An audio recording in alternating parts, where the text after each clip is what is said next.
وسيئات أعمالنا من يهده الله فلا مضل له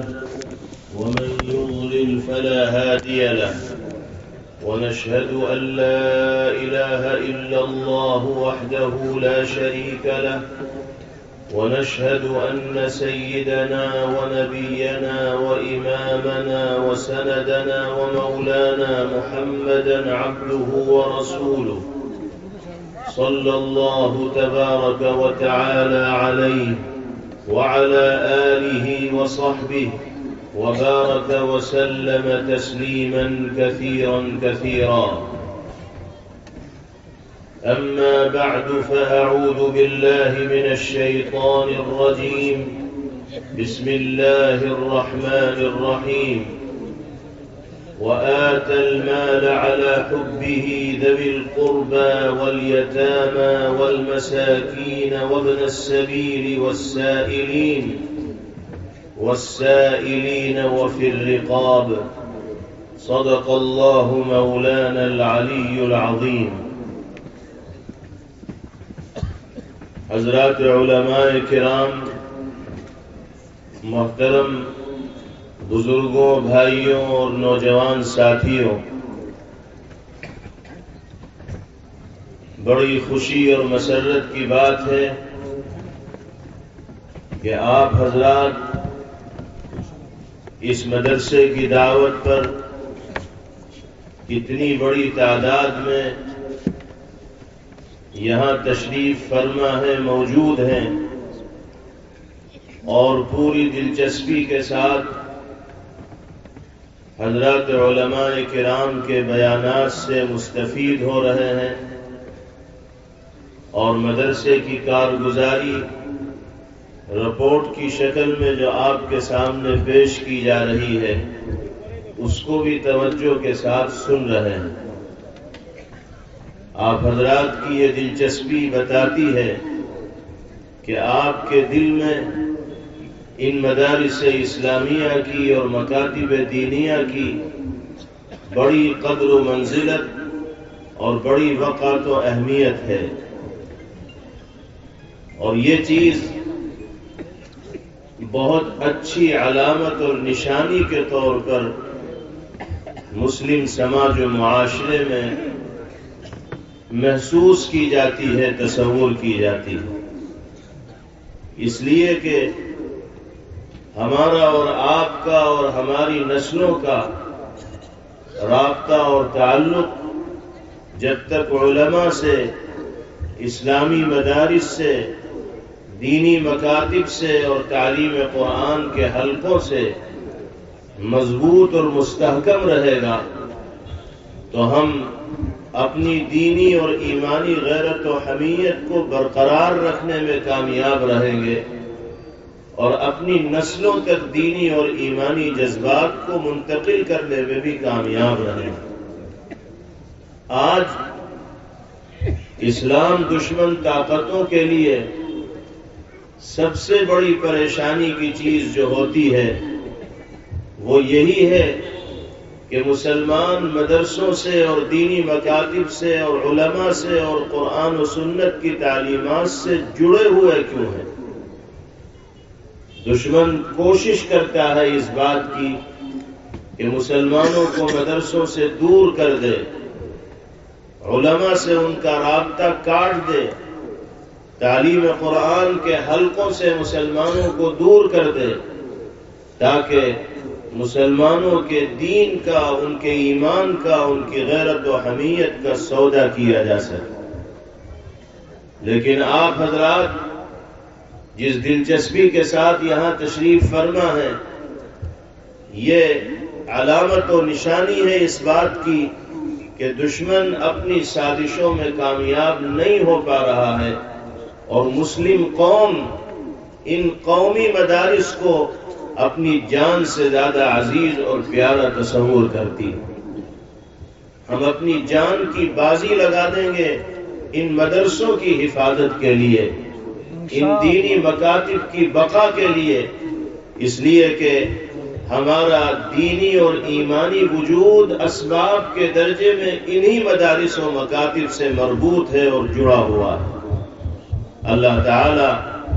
ہماری نسلوں تک ان جذبات کو منتقل فرمائے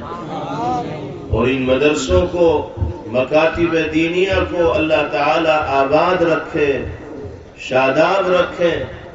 تعلیم قرآن کے حلقوں کو اللہ زندہ رکھیں، مضبوط رکھیں، اور ہم لوگوں کو زیادہ سے زیادہ ان دینی اداروں سے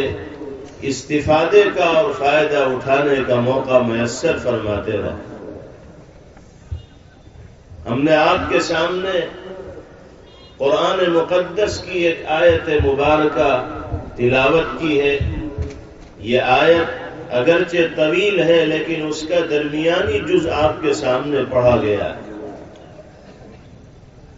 اس آیت مبارکہ کے ابتدائی حصے میں اللہ تعالی نے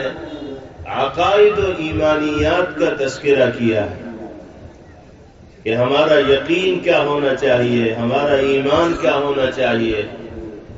اللہ کی ذات و صفات پر، اس کی وحدانیت پر، اس کی قدرت و خالقیت پر ہم سب کا ایمان ہو، اللہ کی کتابوں پر، اس کے فرشتوں پر، اس کے رسولوں پر،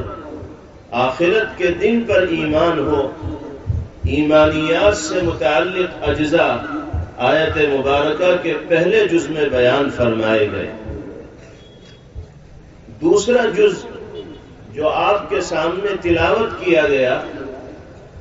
اس میں اللہ رب العزت والجلال نے معاملات کا تذکرہ فرمایا ہے، سلوک اور برتاؤ کا تذکرہ فرمایا ہے۔ ایک انسان کا دوسرے انسان کے ساتھ کیا رویہ ہونا چاہیے، اولاد کا والدین کے ساتھ، والدین کا اولاد کے ساتھ، رشتہ داروں کا رشتہ داروں کے ساتھ، مالداروں کا ضرورت مندوں کے ساتھ، راہگیروں کے ساتھ، مسافروں کے ساتھ کیا رویہ اور برتاؤ ہونا چاہیے، ہمارے معاملات کیا ہونے چاہیے، ہمارا طریقہ عمل کیا ہونا چاہیے۔ آیت مبارکہ کے دوسرے جز میں معاملات کا تذکرہ، اور آیت مبارکہ کا جو آخری اور تیسرا جز ہے اس میں اللہ رب العزت والجلال نے عبادات کو بیان فرمایا ہے۔ وَأَقَامَ الصَّلَاةَ وَآتَى الزَّكَاةَ وَالْمُوفُونَ بِعَهْدِهِمْ إِذَا عَاهَدُوا إِلَى آخِرِ الْآيَةِ۔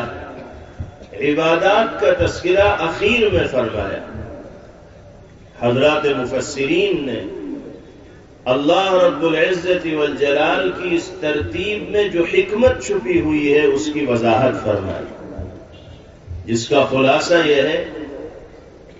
کہ عقیدے کا درست ہونا تو اولاً شرط کا درجہ رکھنے والی چیز ہے۔ جب تک عقیدہ، یقین، ایمان، سوچ اور فکر درست نہیں ہوگی اس وقت تک انسان کا کوئی عمل اللہ کی نگاہ میں باوزن نہیں ہوگا۔ عقیدے کی درستگی کے بعد اللہ نے معاملات کا تذکرہ فرمایا اور عبادات کا تذکرہ معاملات کے بعد فرمایا۔ اس ترتیب کی وجہ یہ ہے کہ جب تک معاملات درست نہیں ہوں گے اس وقت تک عبادات میں بھی جان پیدا نہیں ہوگی۔ عبادات باوزن اور بارگاہ الہی میں مقبول اسی وقت ہوں گی جب ہمارا سلوک اچھا ہو، ہمارا رویہ اچھا ہو، ہمارا برتاؤ اچھا ہو، ہم اللہ کے بندوں کے حقوق کو ادا کرنے والے ہوں، تو عبادات اللہ کی بارگاہ میں قبولیت کا مقام اور شرف حاصل کر پائیں گے۔ اگر ہم نے اپنے معاملات کو درست نہ کیا، دوسروں کی حق تلفی کرتے رہے، بہنوں کا حق مارتے رہے، رشتہ داروں کا حق مارتے رہے، ضرورت مندوں کا حق مارتے رہے، اور نمازوں کی پابندی بھی کرتے رہے، رمضان کے روزوں کا اہتمام بھی کرتے رہے، قرآن پاک کی تلاوت کی کثرت بھی کرتے رہے، تو ہماری یہ نمازیں، ہمارے یہ روزے، ہماری یہ تلاوت کام نہیں آئے گی جب تک کہ ہم ان حقوق کو ادا نہیں کریں گے جو اللہ نے ہمارے ذمے عائد فرمائے۔ حضرت مولانا قاری سید صدیق احمد صاحب گاندوی نور اللہ مرقدہ ایک بڑے عالم اور بزرگ تھے ہندوستان میں۔ حضرت نے اپنے سبق میں یہ واقعہ بیان فرمایا کہ ایک صاحب سے ملاقات ہوئی اور انہوں نے اپنی پریشانی کا تذکرہ کیا اور کہا کہ بہت پریشان ہوں، مقروض ہو گیا ہوں، قرضہ میرے اوپر چڑھ گیا ہے اور ادائیگی کی کوئی شکل و صورت سامنے نہیں آ رہی ہے۔ قرض خواہ برابر اصرار کر رہے ہیں، دباؤ ڈال رہے ہیں، مطالبہ کر رہے ہیں، لیکن میرے پاس دینے کو کچھ ہے نہیں۔ پریشان ہو کر میں جماعت میں نکل گیا کہ جب گھر پہ نہیں رہوں گا تو مطالبہ کرنے والے آئیں گے، دیکھ بھال کر کے چلے جائیں گے، میں ملوں گا نہیں تو مطالبہ کیسے کروں گا؟ حضرت کے سامنے یہ ساری تفصیل ان صاحب نے بتائی کہ پریشانی کی وجہ سے میں دین کے کام میں نکل گیا، دعوت کے کام میں نکل گیا، جماعت کے لیے میں نے وقت فارغ کر لیا۔ حضرت ناراض ہو گئے، فرمایا کہ لوگوں کے حق کو دبا کر ساری زندگی بھی اگر تم جماعت میں رہو گے تو تمہاری یہ محنت کرنا اللہ کی نگاہ میں خیر کا باعث نہیں بنے گا۔ تم جاؤ اپنے گھر اور قرض کی ادائیگی کے لیے جو شکل بھی اختیار کی جا سکتی ہے اختیار کرو، محنت مزدوری کرو، ملازمت کرو۔ اللہ نے تمہیں جسم عطا کیا ہے، تندرستی دی ہے، اس کا استعمال کرو اس مال کو حاصل کرنے کے لیے جس کے ذریعے تم قرض خواہوں کے قرضے کو چکاؤ۔ جب تک یہ ذمہ داری تم ادا نہیں کرو گے اس وقت تک اس راہ میں محنت کرنا بھی تمہارے لیے خیر کا باعث و ذریعہ نہیں بن پائے گا، اس لیے کہ معاملات جب تک انسان کے درست نہ ہو عبادات میں کوئی جان پیدا نہیں ہوتی۔ حضرت کا یہ نصیحت بھرا جملہ قرآن پاک کی اسی آیت کریمہ کے اشارۃ النص سے ماخوذ ہے اور لیا گیا ہے۔ اللہ تعالیٰ نے معاملات کی درستگی کی تلقین پہلے فرمائی اور عبادات کا اہتمام کرنے کی تاکید بعد میں فرمائی۔ قرآن کریم میں دوسری جگہ فرمایا گیا یا ایھا الرسل کلوا من الطیبات واعملوا صالحا انی بما تعملون علیم۔ اے رسولوں، اے پیغمبروں، پاکیزہ روزی کھاؤ، حلال مال استعمال کرو اور نیک عمل کرو۔ میں ان تمام کاموں سے اچھی طرح واقف ہوں جو تم کرتے ہو۔ یہاں بھی اللہ نے حلال روزی کھانے کا حکم پہلے دیا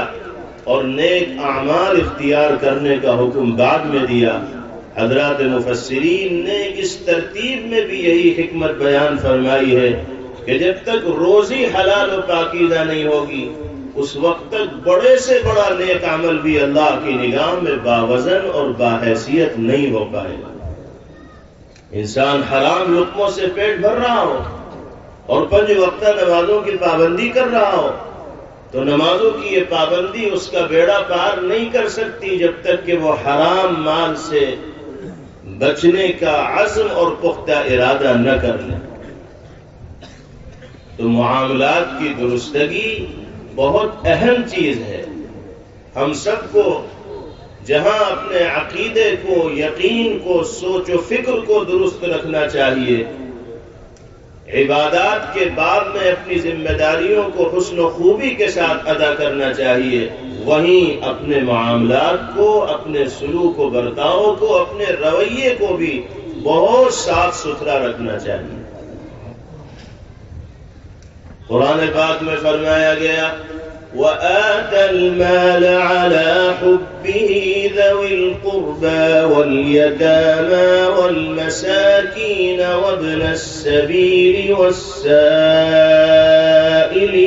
وَفِي الرِّقَابِ۔ اللہ کے جو نیک بندے ہوتے ہیں، جو اللہ اور اس کے رسول صلی اللہ علیہ وسلم کی مرضی اور منشا کے مطابق زندگی گزارنے کا مزاج رکھتے ہیں، ان کا طریقہ عمل، اور ان کی زندگی گزارنے کا اسلوب و انداز کیا ہوتا ہے؟ آتى المال على حبه ذوي القربى، اللہ رب العزت والجلال سے محبت کی بنا پر جو مال اللہ نے دیا ہے وہ اس کی رضا اور خوشنودی حاصل کرنے کے لیے رشتہ داروں کو اگر ضرورت ہوتی ہے ان کے درمیان تقسیم کرتے ہیں۔ ایک مفہوم آیت مبارکہ کا یہ ہے کہ اللہ کی محبت کی بنا پر اللہ کی جانب سے عطا کردہ مال کو رشتہ داروں میں، ضرورت مندوں میں، یتیموں میں، بیواؤں میں تقسیم کرتے ہیں۔ اور دوسرا مفہوم اس آیت مبارکہ کا یہ بھی ہے کہ مال کی محبت دل میں ہونے کے باوجود جب اللہ کی رضا کے لیے خرچ کرنے کا موقع آتا ہے تو لٹا دیتے ہیں۔ آتى المال على حبه، فطری طور پر انسان کے دل میں مال کی محبت پائی جاتی ہے، لیکن امتحان ہوتا ہے ایمان والے کا اس وقت جب ایک طرف شریعت کا تقاضا کسی راہ میں مال خرچ کرنے کا ہوتا ہے اور دوسری طرف انسان کی محبت اس مال کے ساتھ ہوتی ہے۔ یہ معیار ہوتا ہے، جانچنے اور پرکھنے کا موقع ہوتا ہے کہ انسان مال کی محبت میں غرق ہو کر، ڈوب کر کہیں راہ شریعت میں خرچ کرنے سے بخل تو نہیں کر رہا ہے۔ اگر بخل کرتا ہے تو اس کا مطلب مال کی محبت غالب آ گئی، اتنی غالب آ گئی کہ شریعت کے تقاضوں میں بھی خرچ کرنا اس کے لیے دشوار ہو گیا۔ اور اگر شریعت کے تقاضے کے مطابق مال خرچ کرنے کا موقع آتا ہے اور یہ شخص مال کی محبت کے باوجود مدرسے کی ضرورت میں لگا رہا ہے، مسجد کی ضرورت میں خرچ کر رہا ہے، طالبان علوم نبوت کی ضرورت میں خرچ کر رہا ہے، رشتہ داروں، یتیموں، بیواؤں اور مسکینوں کی ضرورت میں خرچ کر رہا ہے، تو یہ اللہ کی نگاہ میں مقرب بن جائے گا، پسندیدہ بن جائے گا۔ قرآن کریم میں یہی فرمایا گیا، لن تنالوا البر حتى تنفقوا مما تحبون، تم نیکی اسی وقت پورے طور پر حاصل کر پاؤ گے جب تم اپنے پسندیدہ مال کو اللہ کی راہ میں خرچ کرنے والے بن جاؤ۔ جو مال تمہیں سب سے زیادہ عزیز ہو، ضرورت پیش آئے تو راہ خدا میں اس کو بھی وقف کرنے کے لیے تیار ہو جاؤ، اس کو بھی صرف اور خرچ کرنے کے لیے تیار ہو جاؤ۔ رشتہ داروں پر خرچ کرنا، اگر رشتہ داروں میں کوئی ضرورت مند ہے تو یہ دگنے اجر و ثواب کا، دوہرے اجر و ثواب کا باعث و ذریعہ ہے۔ جناب رسول اللہ صلی اللہ تعالی علیہ وسلم نے ارشاد فرمایا، الصدقة على ذي الرحم ثنتان او اجران، رشتہ دار کو صدقے کی رقم دینا، یہ رشتہ دار کا مالی تعاون کرنا دوہرے اجر کا باعث و ذریعہ ہے۔ الصدقہ وصلۃ الرحم، ایک ثواب تو صدقے کا ملے گا اور دوسرا ثواب صلہ رحمی کا ملے گا، رشتہ ناتوں کو جوڑنے کا ملے گا۔ پہلے ہمیں اپنے ضرورت مند رشتہ داروں پر نگاہ ڈالنی چاہیے،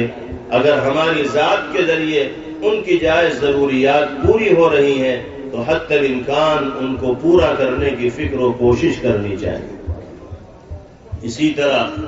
نبی کریم علیہ الصلاۃ والسلام نے فرمایا، افضل الصدقۃ علی ذی الرحم الکاشح، سب سے زیادہ ثواب رکھنے والا صدقہ، سب سے زیادہ افضل صدقہ وہ ہے جو اس رشتہ دار کو کیا جائے جو اپنے دل میں تمہارے سلسلے میں جگہ نہیں رکھتا، اس کے دل میں تمہارے سلسلے میں عداوت و دشمنی کے جذبات پائے جاتے ہیں، لیکن وہ پریشانی کے عالم میں ہے اور ضرورت مند ہے۔ سب سے افضل صدقہ یہ ہے کہ رشتہ داروں میں سے وہ جو تمہاری جڑیں کاٹنے کی کوشش کر رہا ہے اس کا تعاون کرو۔ یہ ہے کمال کی بات۔ ورنہ تو عام طور پر یہ دیکھنے میں آتا ہے کہ جس سے ہمیں کوئی رنجش ہو جاتی ہے، جس سے ہمیں کوئی تکلیف لاحق ہوتی ہے، جو ہمارے خلاف سازشیں رچنے والا ہوتا ہے، ہم تو اس کی مدد کے راستے بند کر دیتے ہیں۔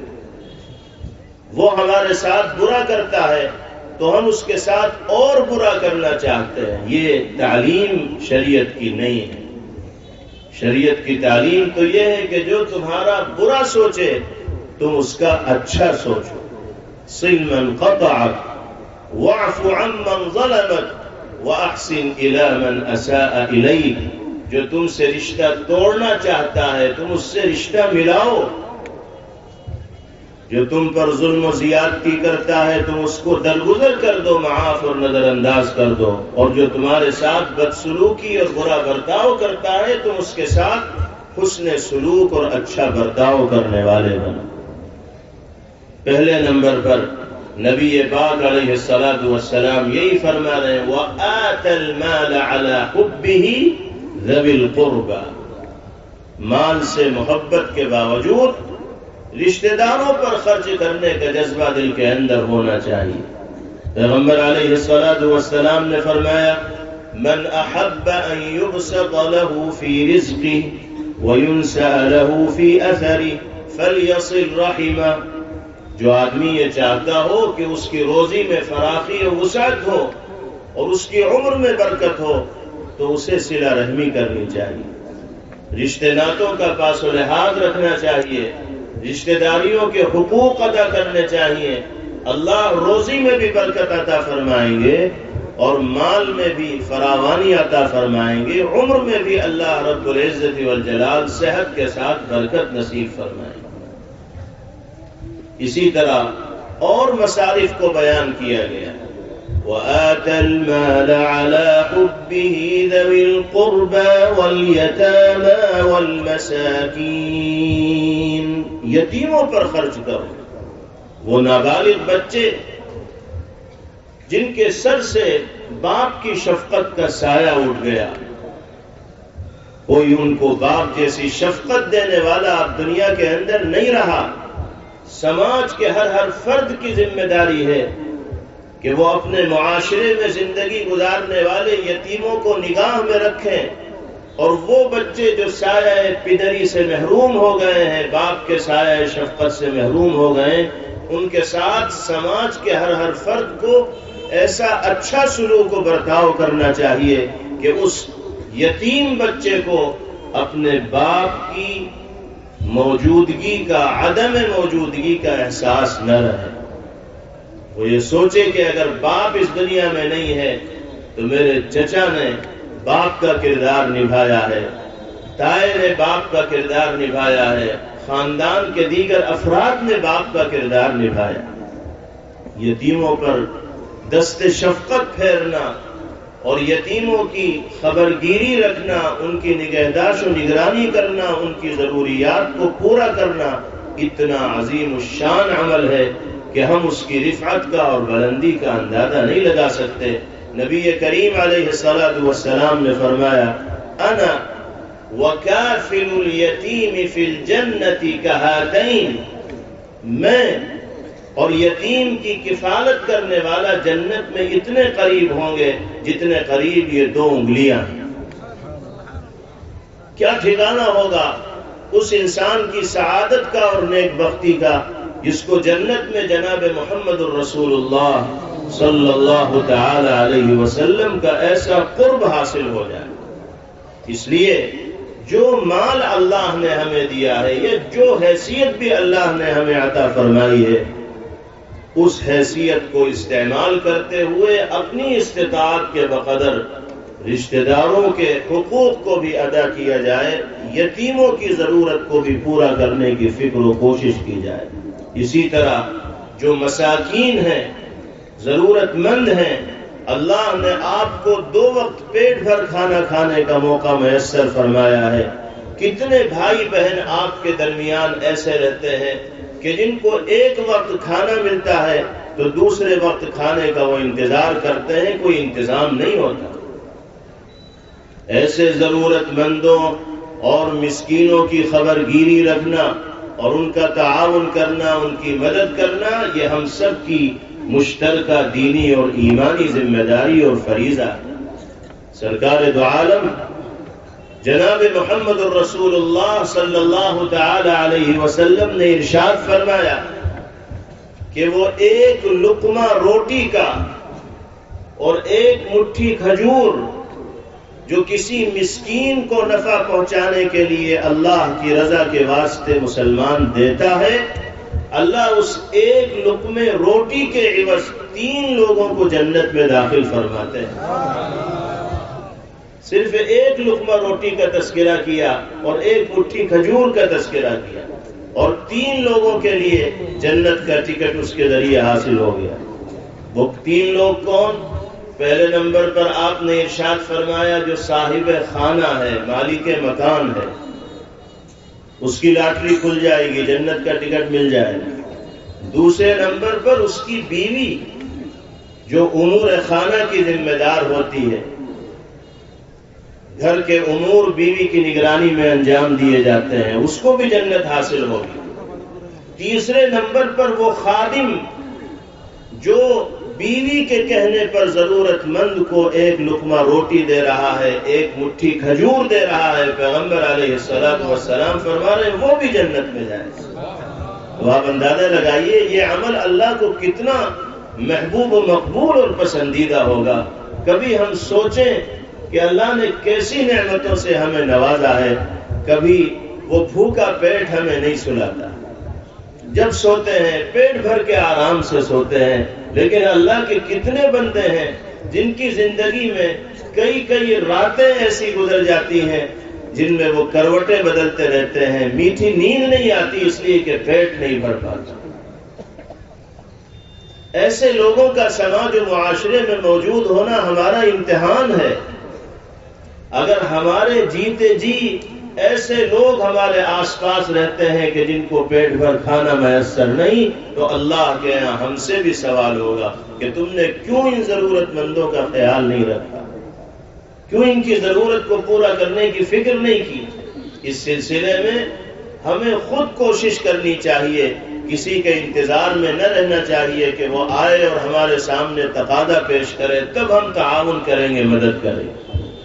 مدارس اسلامیہ کا بھی یہی معاملہ ہے، کتنی ضروریات مدارس میں ہوتی ہیں، اور مدارس میں قیام پذیر جو طلبہ عزیز ہوتے ہیں، دور دراز سے آتے ہیں، گھر بار چھوڑ کر رہتے ہیں، مدارس کے ذمہ داران کتنے جتن کرتے ہیں ان طلبہ کو کھانے کے لیے، ان کے پلانے کے لیے، ان کے رہنے سہنے کا بندوبست کرنے کے لیے۔ سال بھر آپ حضرات کے درمیان جاتے ہیں، گزارش کرتے ہیں کہ یہ ضرورت ہے، یہ منصوبہ ہے، بچوں کے لیے اس کام کو کرنا ہے، تو ہم ان کی جانب متوجہ ہوتے ہیں۔ عام طور پر یہ دیکھنے میں آتا ہے کہ جب تک اہل مدارس کی جانب سے ضرورتیں پیش نہیں کی جاتی اس وقت تک ہم متوجہ نہیں ہوتے، حالانکہ ہونا یہ چاہیے کہ اہل مدارس کے پاس ہم خود جائیں اور پیشکش کریں کہ حضرت بتائیے ہمارے تعاون کی کہاں ضرورت ہے، کہاں ہم خیر کے کام میں حصے دار ہو سکتے ہیں۔ آگے بڑھ کر ہمیں اس سلسلے میں پیش قدمی کرنی چاہیے۔ جب ہم اس ظرف کا مظاہرہ کریں گے، اس جذبے کا مظاہرہ کریں گے، تو اللہ کی طرف سے برکتوں کا ایسا نزول ہوگا کہ ہم اس کا تصور نہیں کر سکتے، اندازہ نہیں لگا سکتے۔